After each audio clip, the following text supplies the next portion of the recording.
Hello guys! For today's video ay gumawa tayo ng cassava cheese roll na talaga namang patok pang negosyo at mabentang mabenta. Masarap din itong pang merienda ng buong pamilya. O, diba? Let's start! Gumamit ako dito ng 1.5 kilo ng kamuting kahoy.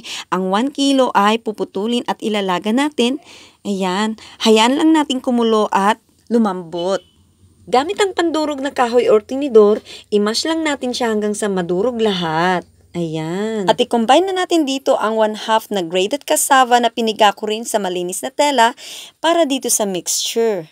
Maglagay na ng sugar, salt, powdered milk at vanilla.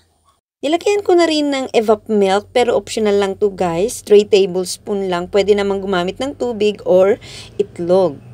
Sa puntong ito ay hinalo ko ang mixture ng mabuti at kumuha ng konti. Tiningnan kung pwede na siyang ibilog pero medyo sticky na kaya nilagyan ko ng konting harina. Sorry guys, naka-off yung camera kaya hindi ko na pinakita. Actually, optional lang ang paggamit ng harina pag medyo sticky yung mixture kasi ang paggamit ng sobra ay hindi na maganda ang kalalabasan sa bread ng ating cassava cheese roll. Magiging matigas na siya.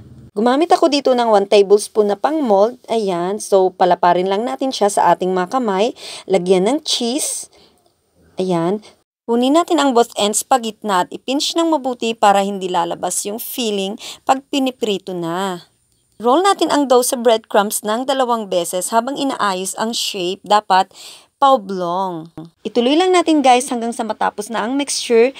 Tiyaga lang ang kailangan dito guys kasi medyo matrabaho naman. Pero masarap talaga ang magiging outcome. By the way guys, if you haven't subscribed yet, please subscribe to my channel and click the notification bell for more tutorial videos. We do tutorial bakings on cakes and pastries as well as no bakes at nagbibigay din kami ng negosyo ideas para sa mga interesado na magkaroon ng extra income. So, heto ang nagawa nating lahat sa 1.5 kilo ng cassava. So, ready na tayo for frying. Kailangang mainit yung mantika bago nating ihulog ang mga dough, pero lutuin natin siya sa katamtamang apoy. Pag nag-brown sa kabila, baliktaran lang natin at hayaan natin silang mag-golden brown bago hanguin. Pwede tayong gumamit dito ng paper towel para maalis ang excess fat. And we're done! Heto na ang finished product. Napakaganda ng kulay at napakasarap naman talaga. Malutong na malutong at hindi titigas kahit magdamag. Masarap itong pangbenta at pang merienda. Patok at mabentang pang negosyo at sigurado akong babalik-balikan ka ng mga customers mo. That's it for today guys. Thank you so much for watching. Bye-bye!